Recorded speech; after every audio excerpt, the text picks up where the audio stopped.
Ինչ է վիտամին C-ն, ինչ է անում և երբ է անիմաստ։ Այսօր կխոսենք վիտամին C-ի մասին։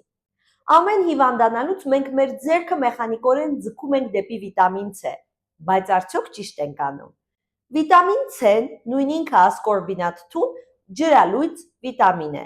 որը մարմինը ինքը չի արտադրում, և մենք ստիպված ենք այն ստանալ ուտելիքից կամ հավելումներից։ Նրա հիմնական դերը կոլագենի սինթեզն է, մաշկ, հոդեր, անոթներ, հզոր հակաօքսիդանտ է, երկաթի կլանումն է ուժեղացնում և իմուն բջիջները ձևավորողն է։ Եթե վիտամին C-ն մի պահ պատկերացնենք որպես բազմագործ աշխատակից, ապա նա միաժամանակ կարող է լինել և շինարար, և անվտանգության պահակ, և հրշեջ։ Շինարար, որովհետև կոլագեն անհնար է սինթեզել առանց վիտամին C-ի։ Հրշեջ, քանի որ չեզոքացնում է ազատ ռադիկալները, որոնք օքսիդացնում են բջիջները, և պահակ, ակտիվացնում է լիմֆոցիտներն ու նեյտրոֆիլները իմուն համակարգի գլխավոր զինվորներին։ Երբ պետք է ընդունել և երբ է անիմաստ։ Կա կարևոր կետ, որ շատ մարդիկ չեն հասկանում։ Վիտամին C-ն ջրալույծ է, այսինքն ջրում լուծվող, ինչը նշանակում է, որ ավելցուկն արտազատվում է մեզի հետ։ Եթե արդեն ունես բավարար քանակությամբ վիտամին C-ի մակարդակ, լրացուցիչ ընդունելը ոչ մի ֆունկցիա չի կատարում։ Երբ արժի ընդունել վիտամին C-ն։ Եթե ձեր սնունդը աղքատ է բանջարեղենով ու մրգերով, ծանր ֆիզիկական ծանրաբեռնվածությամբ եք զբաղված վիրաբուժական գործողություններից հետո, այս դեպքում ամբողջությամբ կարող եք վստահել բժշկի ցուցումով վիտամին C կիրառելուն։ Երբ է անիմաստ։ Երբ ամեն օր ուտում ենք միրգ ու բանջարեղեն, դուք արդեն բավական չափով ստանում եք այն վիտամին C-ն, որը ձեզ անհրաժեշտ է։ Վիտամին C-ի ծանր պակասը պատմության մեջ հայտնի է որպես ցինգա հիվանդություն։ Դարեր առաջ նավաստիները, երբ ամիսներով առանց թարմ մրգերի էին մնում և սկսում էին ունենալ լնդերի արնահոսություն կամ թուլություն, մաշկի խնդիրներ, ատամների կորուստ, սա կոչվում էր ցինգա հիվանդություն։ Այսօր ծանր դեֆիցիտ հազվադեպ է հանդիպում, բայց թեև պակասը կարող է լինել հատկապես շատ սահմանափակ սննդակարգի դեպքում,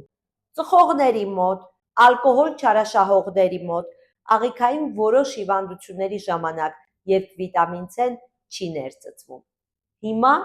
ամենակարևոր հարցը։ Տասնյակ տարիներ մարդիկ կարծում էին, որ մեծ դոզաներով վիտամին C-ն կանխում է մրսածությունը։ Բայց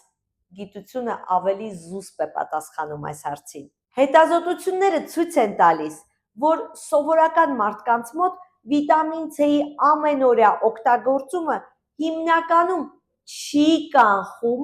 մրսածությունը։ Բայց եթե մարդ արդեն ընդունում է վիտամին C պարբերաբար, ապա հնարավոր է, որ մրսածության տևողությունը մի փոքր կրճատվի, միջինում մոտ 8-ից 10%։ Այսինքն ոչ թե չենք հիվանդանա, այլ գուցե մի փոքր ավելի արագ վերականգնվենք։ Իսկ ահա շատ ծանր ֆիզիկական ծանրաբեռնվածության պայմաններում, օրինակ մարզիկներ կամ սառը պայմաններում աշխատողների մոտ, որոշ հետազոտություններ ցույց են տվել, որ վիտամին C-ն կարող է նվազեցնել մրսելու ռիսկը։ Շատ մարդիկ մրսելու առաջին իսկ օրը սկսում են խմել 2-3 գրամ վիտամին C, մտածելով, որ դա կսպանի իրենց վիրուսը։ Սակայն ապացույց չկա, որ արդեն սկսված վիրուսային հիվանդության ժամանակ մեգա դոզաները վիտամին C-ով հրաշալի արդյունք կտան։ Օրգանիզմը սահմանափակ քանակ է ներծծում, իսկ մնացածը, ինչպես արդեն ասեցի, հիմնականում դուրս է գալիս մեզի միջոցով։ Այդ պատճառով ավելի շատ հավասար է ավելի լավ սկզբունք չկա, և այստեղ այդ սկզբունքը չի աշխատում։ Մի հետաքրքիր փաստ. քիմիական տեսանկյունից նարնջից ստացված վիտամին C-ն և դեղահաբի ասկորբինաթթուն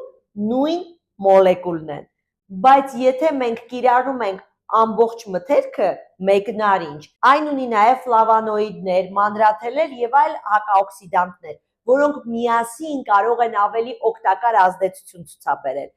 Այսինքն, պարզապես մեկ նարինջը վիտամին C չէ, այլ ավել է, դա ամբողջ կենսաբանական համակարգ է։ Շատերը մտածում են, որ ամենաշատ վիտամին C պարունակող միրգը դա նարինջն է, բայց իրականում այդպես չէ, կան վիտամին C-ով ավելի հարուստ աղբյուրներ, օրինակ մասուրը, կիվին, բուլղարական պղպեղը, բրոկոլին, սև հաղարջը, մաղադանոսը պարունակում են ավելի շատ վիտամին C, քան նարինջը։ Եվ պետք է հիշել, որ վիտամին C-ն զգայուն է ջերմության նկատմամբ, այսինքն երկար եփելը կարող է նվազեցնել դրա քանակը։ Ուստի եթե ինչ-որ բան ենք պատրաստում վերը նշված պրոդուկտներով, միշտ պետք է հիշել, որ եփման գործընթացը շատ կարճ պետք է լինի։